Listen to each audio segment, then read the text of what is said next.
को जय हिंद, जय झारखंड। महिला सशक्तिकरण का बात तो संपूर्ण राष्ट्र के प्रत्येक नेता करते हैं, परंतु महिला सुरक्षा के लिए कितने लोगों ने रोड में उतरने का काम किया और कितने लोगों ने समर्पित भाव से केस को अंतिम समय तक ले जाकर के और पीड़िता को न्याय दिलाने का काम किया। आज प्रेस कॉन्फ्रेंस हम लोग कर रहे हैं केवल यह प्रश्न पूछने के लिए कि आप लोग आकर के भाषण तो दे देते हैं, भाषण देने के बाद कि अपराधियों को पकड़ा जाना चाहिए, अपराधियों का अरेस्टिंग होना चाहिए, अपराधी अरेस्ट भी हो जाते हैं बहुत सारे मुशक्कत के बाद, लेकिन कौन सा कानूनी दांव पेच खेल करके वर्तमान के जो अपराधी लोग हैं अपने आप को बचा लेते हैं।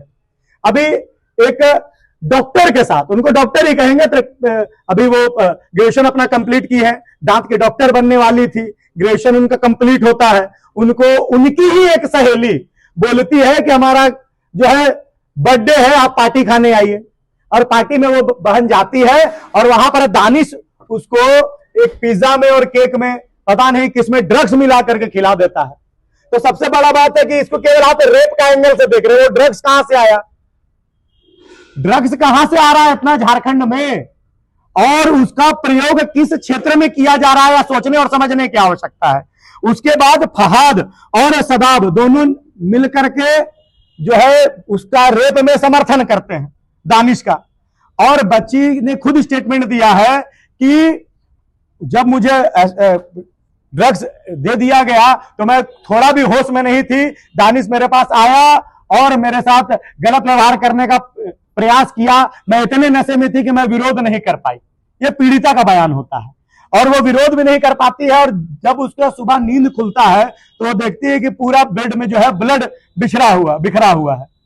और उसके बाद उसको यह भी नहीं पता कि दानिश ने उसके साथ बलात्कार किया, उसके बाद रात भर उसके साथ क्या हुआ, कितनी बार उसके साथ शोषण हुआ, यह खुद वो समझ नहीं पा रही है, बता नहीं पा रही है किन किन लोगों ने बलात्कार किया।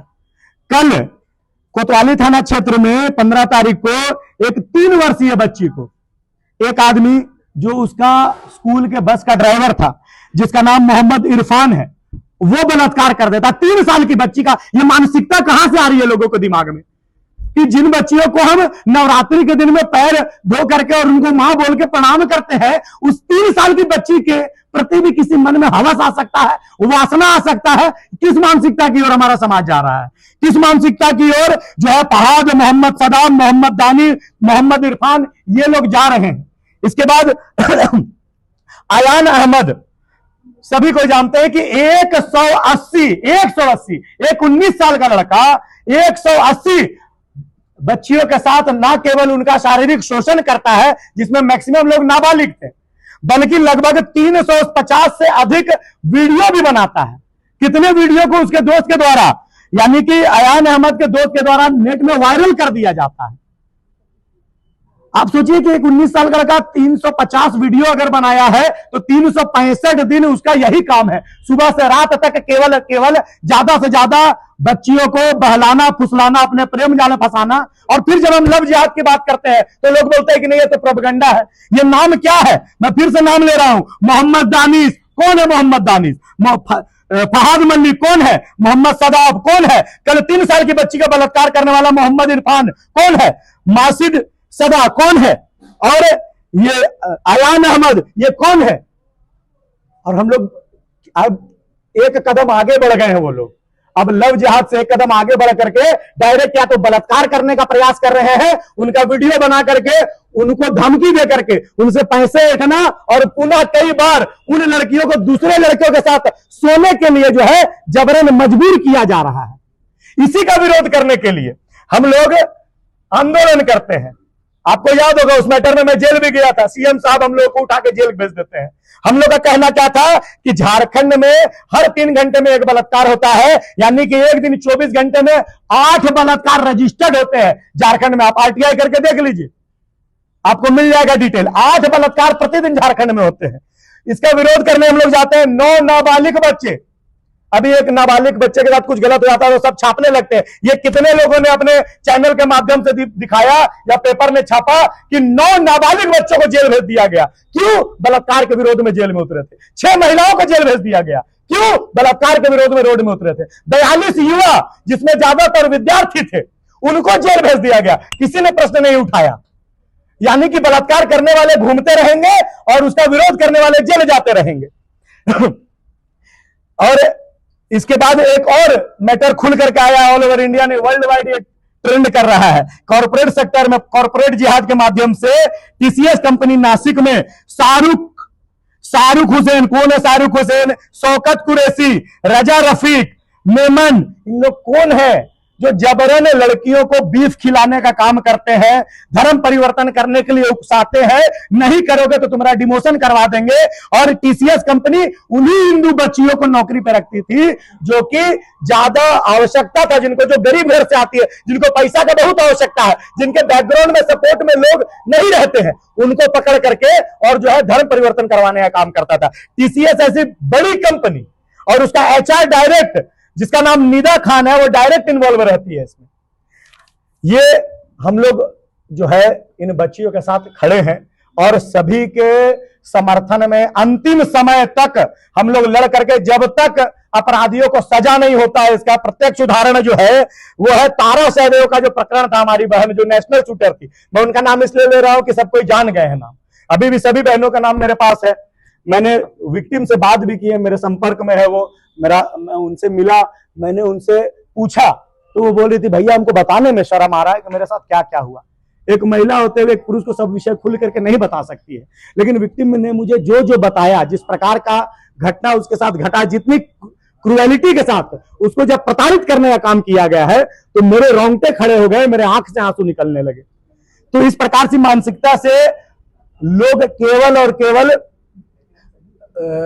प्रताड़ित होने का काम हमारी बहनें कर रही हैं। और हम लोगों ने जैसे तारा सहदेव को न्याय दिलाने के लिए उसको जो धर्म परिवर्तन कराना था, उसका जो शारीरिक शोषण किया, रकीबुल हसन और रकीबुल हसन की मां, दोनों को सजा दिलाने का काम हम लोगों की पूरी टीम ने किया। और इस दानिश को, इस मोहम्मद सदाब को, इस फहाद मलिक को और इस जो 3 साल की बच्ची का बलात्कार करने वाला ड्राइवर मोहम्मद इरफान को हम लोग सजा दिलाने का काम करेंगे अंतिम समय तक लड़ करके। ये हम लोग आपको वचन देते हैं। और अगर इसमें कोई त्रुटि होती है, अगर अपराधी बच जाते हैं, जो एक और अपराधी अभी तक पकड़ा नहीं गया उस बच्ची के केस में, अगर वो नहीं पकड़ा जाता है तो पुनः हम लोग रोड में उतरने का काम करेंगे और इतना बड़ा आंदोलन होगा कि पूरा भारतवर्ष उसको देखेगा। लेकिन याद रखिएगा, उस आंदोलन के बाद भी अपराधी भले पकड़े नहीं जाए, लेकिन हमारे ऐसे कितने क्रांतिकारियों को, कितने महिला और नाबालिग बच्चों को जेल में भर दिया जाएगा, या प्रत्यक्ष रूप से देखिएगा।